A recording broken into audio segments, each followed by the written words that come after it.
Let's explore further into the world of knots with the knot of the week.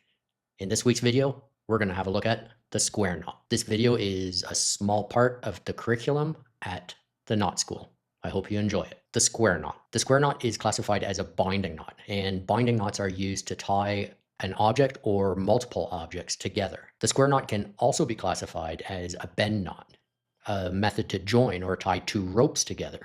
However, as a bend, it's commonly regarded as an unreliable knot. The square knot has the other name as the reef knot, especially in nautical applications, and less commonly, it's also known as the Hercules knot. It's a widely recognized and historically significant knot.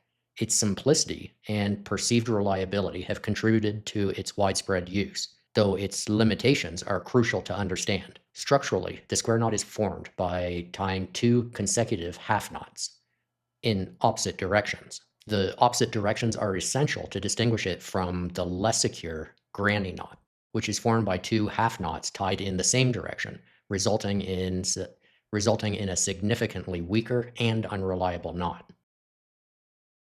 To tie a square knot, hold the two rope ends, one in each hand. Pass the right over and under the left. Then pass the left over and under the right. From there, pull the standing parts of the ropes to tighten the knot. It's crucial to ensure the second pass is done in the opposite direction of the first.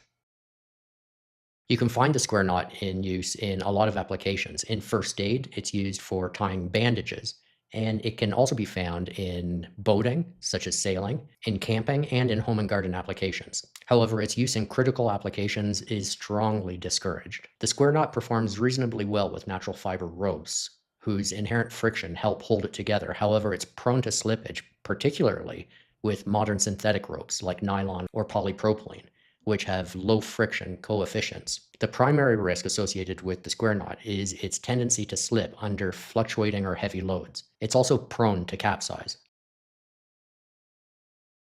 As mentioned, the square knot can be used as a bend to join or tie two ropes together. However, another bend knot, such as the fisherman's knot, is a much better choice.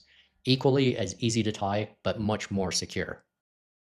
The square knot can be found in the Ashley Book of Knots as knot number 1402 on page 258. Are you ready to master the square knot and a world of other knots? Unlock your knot tying potential with Knot School. Start your free 14-day trial today and gain instant access to our exclusive library of easy-to-follow tutorials and a supportive community. I'm providing a link to Knot School in the description of this video and as a pinned comment. Hope to see you there.